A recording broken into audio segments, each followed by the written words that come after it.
السلام عليكم. احنا النهاردة في وادي نطرون بنصور 30 فدان محاصيل. دي البوابة بتاعت الأرض، البوابة التانية، ودي الأرض اللي في الوجه، وش الأرض على طول. دي زرعة سمسم، اللي قدامنا ده سمسم، وكوم ده دي غلة، كوم التبن بتاع السنة اللي فاتت دي الأرض المستصلحة. كانت زرعة بصل، هنوريكم تشوين البصل. وده المبنى الفيلا اللي في الأرض.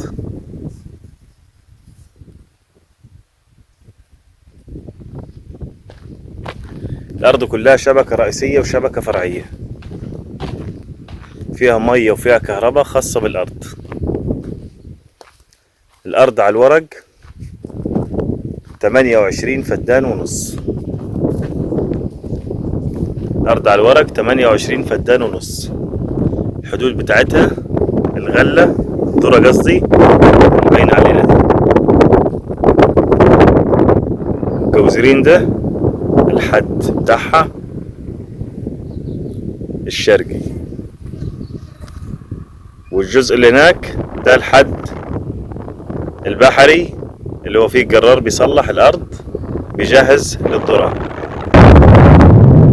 وده السور، نص الوجه سور، نص الوجه سور.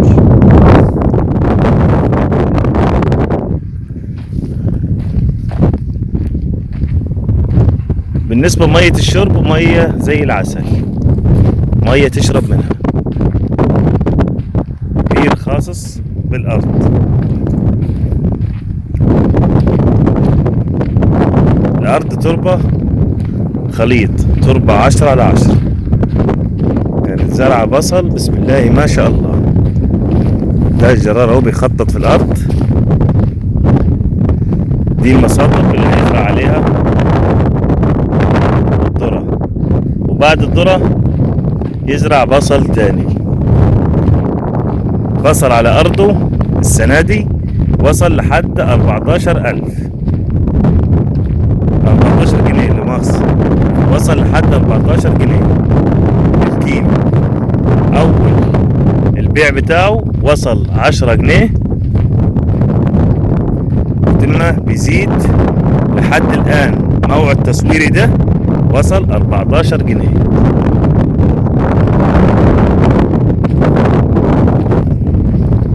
ده السكن، ده العامل اللي في الأرض، والأكوام دي ده البصل التشوين. ده بصل بيشون، هو بيستصلح الأرض كلها. بالنسبة للفيلا اللي فيها الدور الأول مش شطب، تسكن فيه من الصبح. على حوالي نص فدان مصور الأرض، ولها بوابة خاصة بيها برا المزرعة خالص. طبعا البوابات متقفلة وصاحب الأرض مش موجود. وده التشوين البصل، ده التشوين بتاع البصل.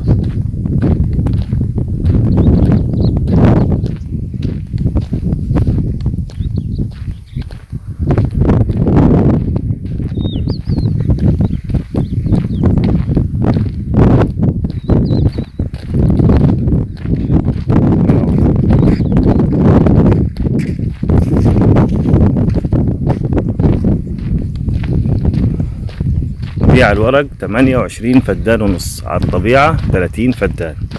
احنا بنبيع اللي على الورق. ده سكن العامل، أوضة وحمام ومطبخ وصالة ومصبوبة، حاجة نظيفة. ده البصل المشون اهو، بينضفوا فيه وبيحملوه، العربية تيجي تحمل كل يوم. البصلة الحمراء اهي.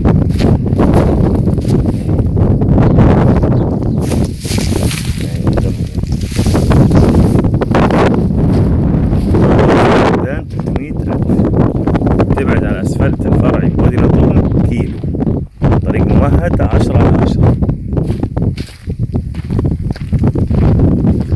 فدان 300,000.